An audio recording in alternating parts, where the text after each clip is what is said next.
Segala sesuatu yang hidup pasti akan mengalami kematian. Apapun prosesnya, misalkan kematian karena melahirkan, kematian karena kecelakaan, kematian karena sakit, tua, atau bahkan melalui proses sihir, itu semuanya sudah suratan takdir. Mbah tegaskan lagi, almarhumah tidak terkena santet.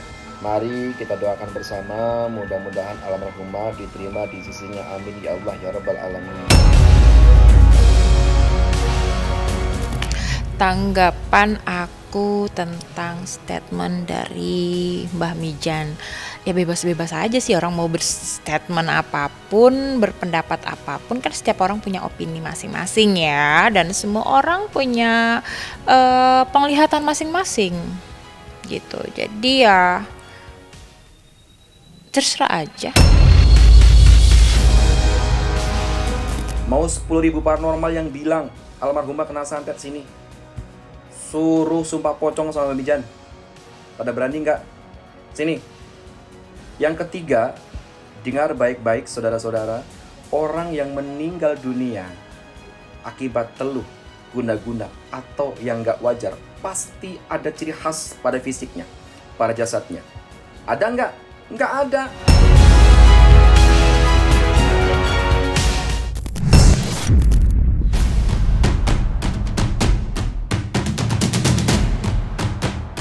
Kabar meninggalnya Stevi Agnesia seolah masih menggulirkan tanya yang belum juga terjawabkan hingga sampai saat ini. Mirisnya, kini justru lahir sebuah spekulasi yang meyakini bahwa Stevi harus menutup mata untuk selama-lamanya akibat kiriman santet dari orang yang memendam perasaan tidak suka kepada dirinya. Asumsi-asumsi liar itu sendiri lahir dari sederet unggahan mengejutkan Stevi bahwa ia telah menerima guna-guna selama beberapa tahun kebelakang. Keyakinan itu pun kian dipercaya orang banyak usai beberapa paranormal ternama menerawang hal yang serupa.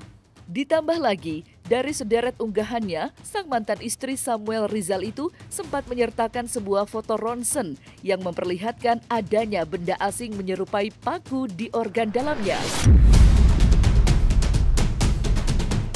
Menariknya, di tengah meningginya keyakinan akan spekulasi santet itu, seorang paranormal justru maju ke hadapan publik dan membantah semuanya.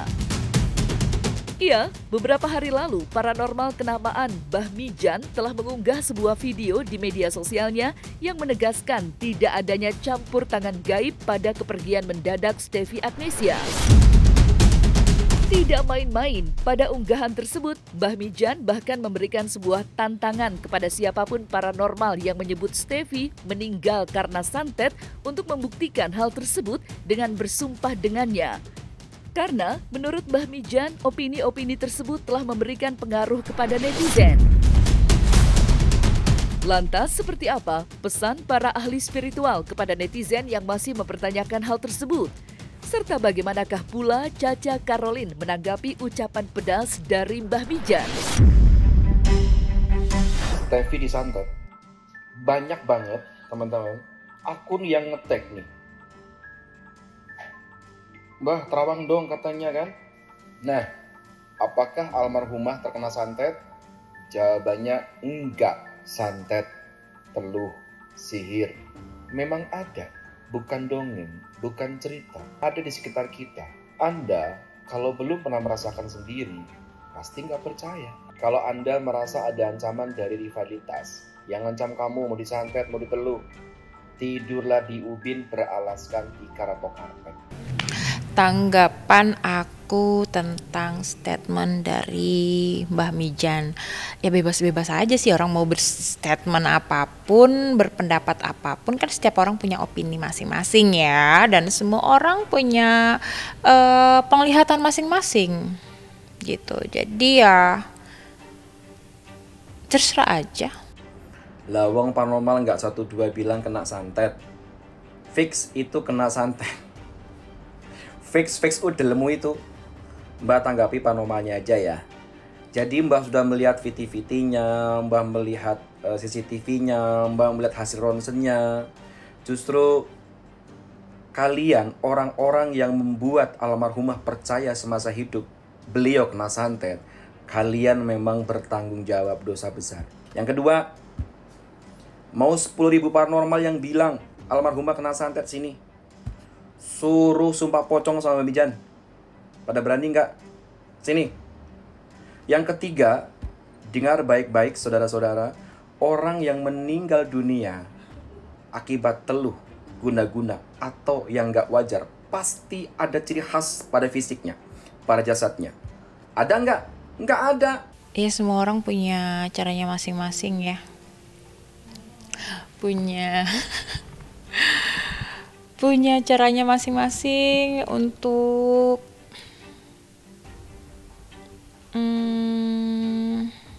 menyampaikan opininya. Ya mungkin dengan cara demikianlah Mbak Mijan mengeluarkan opini atau pendapat ya.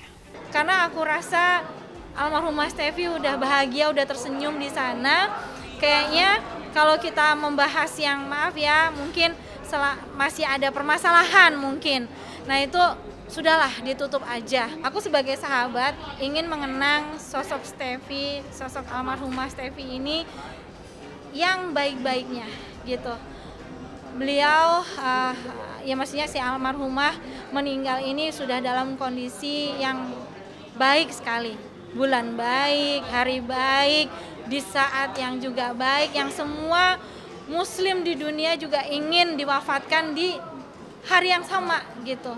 Jadi aku nggak mau membahas yang di luar itu. Mbah tegaskan lagi, almarhumah tidak terkena santet. Mari kita doakan bersama, mudah-mudahan almarhumah diterima di sisinya. Amin ya Allah ya Rabbal Alamin.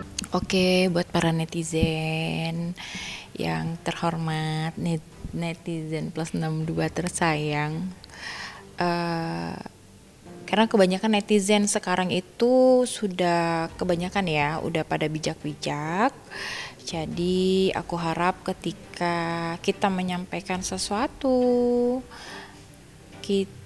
atau tentang memprediksi sesuatu atau tentang informasi yang seperti ini nih, nah itu dijadikan alarm aja gitu loh, untuk kita berwaspada lagi, untuk kita berhati-hati, untuk kita benar-benar ibadahnya yang baik nih lagi nih gitu, melakukan banyak kebaikan. Mungkin ada yang kurang di dalam diri kita, mungkin ibadahnya kurang fokus atau cuman sholat berapa waktu. Nah setelah mendapatkan informasi tentang misalnya santet atau prediksi segala macam itu, ya jadikan itu patokan untuk kita berubah untuk menjadi yang lebih baik lagi dari ibadah, dari diri kita gitu. Dan kurang-kurangin nyakitin orang, karena umur gak ada yang tahu.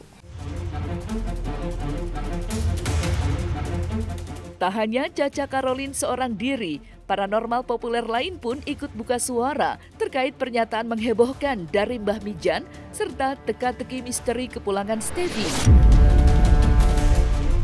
Iya, sosok itu adalah Kiprana Lewu. Meski saat ini Kiprana masih enggan untuk memberikan hasil penerawangannya terkait kemungkinan adanya campur tangan gaib sebagai penyebab kepulangan Steffi, dirinya tidak menutup kemungkinan dari hal tersebut. Apalagi keberadaan benda asing pada tubuh Steffi memang sulit untuk dijelaskan secara ilmiah. Tidak hanya karena bentuknya yang berbentuk seperti paku, tapi juga posisi benda itu ditemukan. Pasalnya, bila benda itu ada pada daerah sekitar lambung, penjelasan medis akan lebih mudah untuk didapatkan. Contohnya seperti tertelan maupun terminus. Meski begitu, Kiprana sendiri tetap menyayangkan banyaknya spekulasi liar yang berterbangan di luar sana akibat komentar-komentar rekan satu profesinya. Karena bagaimanapun di balik meninggalnya seseorang tetap menjadi takdir dari Sang Maha Pencipta. Lantas bagaimanakah pandangan Kiprana atas efek pemberitaan ini terhadap keluarga mendiang Steffi? Serta apakah Ki Pranalewu merasa tertantang dengan ucapan Mbah Mijan?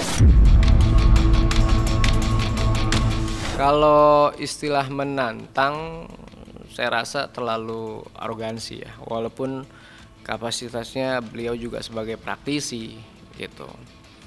Tapi ya setiap manusia itu harus ada sensasi ya. Kalau nggak ada sensasi ya jatuhnya nggak laku lah di dunia entertain. Itu sah-sah aja buat saya. Kalau saya sih nggak merasa tertantang ya. Karena memang saya tidak pernah menyimpulkan atau membuat statement bahwa si korban ini meninggal karena sihir. Tapi kecurigaan itu muncul adanya dua benda itu, yaitu sah saja ya sebagai bahan evaluasi juga kepada teman-teman yang mengatasnamakan praktisi. Apapun yang terjadi, apabila kita, garis besarnya ya, apabila kita memberikan sebuah statement, paling tidak statement yang memang tidak menyesatkan, apalagi didengar oleh keluarga almarhumah, terus malah akan menjadi trigger, pemicu untuk berita-berita yang simpang siur akhirnya. Yang jelas apapun terjadinya meninggalnya seseorang itu tidak lepas dari suratan takdir yang semuanya pasti akan mengalami proses kematian. Allahu a'lam bisawab seperti apa kematian itu. Sudah hampir 4 tahun ini. Sebenarnya aku udah tahu soal ini yang ada di diri aku. Jadi ada yang mau nyantet aku. Aku baru tahu setahun ini. Tapi aku memilih untuk diam. Tapi karena Allah baik, aku tuh awalnya nggak percaya akan ada hal-hal kayak gini, tuh nggak percaya sama sekali karena aku nggak kenal yang namanya dukun, aku nggak kenal yang namanya ilmu hitam, apalagi ya dukun aja aku nggak kenal. Jadi bisa sampai 3,5 tahun pada saat aku tahu itu ya. Nah, sampai suatu saat ada tukang pijit aku yang memang ngerti hal-hal kayak gini. Terus dia pegang badan aku, dia bilang gini, kayak ada yang nggak beres deh Beb di badan kamu. Dan juga memang sihir itu tidak bisa dibuktikan hanya sebatas penglihatan. Walaupun gejala-gejala yang sifatnya paradoks atau diagnosa itu beda ya. Kalau penyakit medis memang pasti akan bisa dibuktikan secara faktual karena ada alat, ada sebuah metode untuk melihat penyakit tersebut. Nah, kalau sihir tidak hanya bisa dilihat sebatas kacamata umum awam pada dasarnya. Nah, kalau seandainya ada yang mengatakan memang ini bukan karena sihir atau ada yang mengatakan ini karena sihir, ya kita harus melihat dari kedua belah mata kita. Karena pada dasarnya saya juga tidak mengatakan bahwa ini sebagai pemicu sihir, walaupun sihir itu ada ya. Dan kalau dilihat lagi adanya dua benda tersebut ini kan tidak melalui proses tertelan, terminum atau ada di lambung, tapi melainkan di belakang pinggul. Itu yang menjadi kerancuan.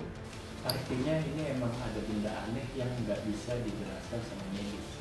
Ya, memang adanya sebuah benda tersebut menjadi ambigu. Kalau dia adanya di lambung bisa jadi itu karena terminum atau tertelan. Tapi pada saat adanya di tulang belakang dan tidak ada luka, itu yang menjadi tanda tanya. Mungkin juga teman-teman yang lain berpikir karena tidak adanya tanda-tanda luka, terus infeksi bagian belakang, ya akhirnya membuat statement seperti itu. Sebenarnya saya juga tidak menyalahkan siapa Mbah Mijan pada saat dia memberikan statement itu ya. Itu sah aja. Karena biar bagaimanapun setiap orang bebas melakukan pendapat gitu. Praktisi-praktisi yang mengatakan bahwa ini juga kena sihir juga sebenarnya sah-sah aja.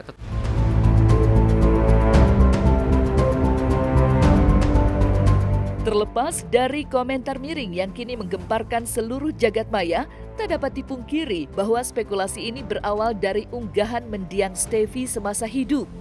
Tidak hanya lewat unggahan hasil foto ronsen, mendiang Stefy bahkan mengaku suaminya, Anggi Pratama, telah dikonfrontir oleh pihak yang merasa tersindir dalam unggahan-unggahan itu. Meski unggahan-unggahan itu sendiri telah dibagikan oleh mendiang Stefy Agnesia sejak beberapa tahun yang lalu, tetap tidak lolos dari sorotan netizen. Apalagi kepergian Stefy terjadi begitu mendadak dan di usia yang masih sangatlah muda. Dari situ pula lahir sebuah pertanyaan. Mungkinkah seorang korban guna-guna dapat mampu menyadari adanya hal gaib yang menempel pada tubuh mereka? Lantas, seperti apa Ki Prandalewu menanggapi kemungkinan terjadinya hal tersebut? Biasanya ya, orang yang kena gangguan sihir itu dia tidak menyadari bahwa dirinya terkena sihir. Tetapi seiring waktu berjalan, apabila dia mencoba menghubungkan dari sebuah fenomena-fenomena yang dia dengar atau dia lihat atau dia rasakan, bisa jadi dia berpikiran seperti itu, yang akhirnya menyimpulkan bahwa apa yang dia alami ya bisa jadi karena kiriman orang. Walaupun juga kita kan berpikir secara luas dan secara psikologi. Biasanya orang yang mengatakan hal-hal seperti itu ya karena sudah merasa desperate atau putus asa. Mencoba berobat, ternyata tidak ada penyakitnya. Terus ditambah lagi teman sharing, akhirnya menguatkan bahwa seolah-olah adanya gangguan sihir. Walaupun hal seperti itu ya sah di dalam pola pikir orang yang merasakan santet. Karena kalau orang benar-benar merasakan santet, biasanya memang untuk jangka waktu lama dia akan mendenial dulu. Sampai akhirnya klimaks, ya mungkin baru menyadari bahwa dia kena gangguan sihir. Jadi selama 3 tahun setengah itu aku tuh suka merasakan badannya lemas, terus pundak tuh berat. Terus waktu hari pertama yang aku rasakan pas aku nggak bilang itu santet. Jadi aku merasanya jadi jam 11 malam aku lagi tiduran, tiba-tiba 5 detik tuh aku nggak bisa nafas, guys. Nah, karena aku nggak tahu hal-hal kayak gini, yang jadi aku berpikir itu adalah sakit GERD. Jadi aku sempet ke 25 dokter, tapi nggak ada sakit apa-apa, guys. Sampai aku tuh ketakutan meninggal, ketakutan dengar kata kuburan, ambulans. Pokoknya aneh banget, padahal aku tuh orang yang sangat santai. Jadi intinya adalah orang ini yang nyantet aku maunya aku sampai mati, meninggal ya guys, meninggal. Jadi udah bukan cuma pengen usahanya sepi atau pengen pisah sama suami, itu juga termasuk. Tapi intinya adalah dia maunya aku udah gak ada di bumi ini aja. Ya yang jelas harus kembali lagi kepada tiang agama. Agama adalah pondasi bagi seseorang untuk mengikrarkan bahwa dirinya itu memiliki kuasa Tuhan, memiliki Allah yang Maha Besar. Jangan lepas dari apa yang sudah mereka anut.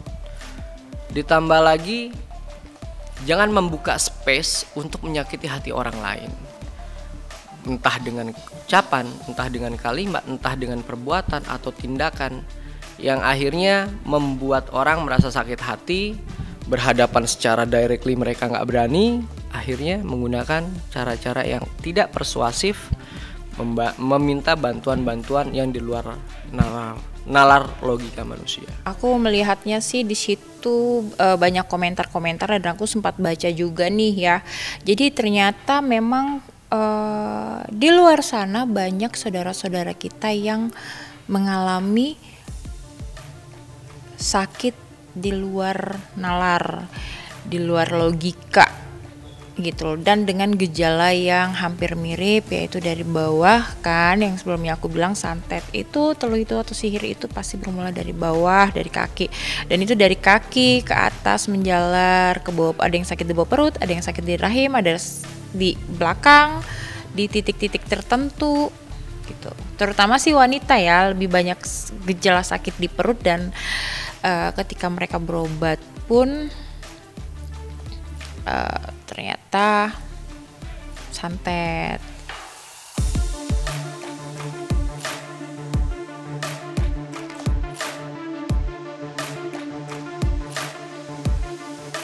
Nah, selesai sudah Cumi Lovers, saksikan terus Cumi Camp In Depth, kabar lengkap, mendalam, dan akurat dari narasumber terpercaya. Dan jangan lupa untuk like, subscribe, dan juga share channel YouTube Cumi Cumi.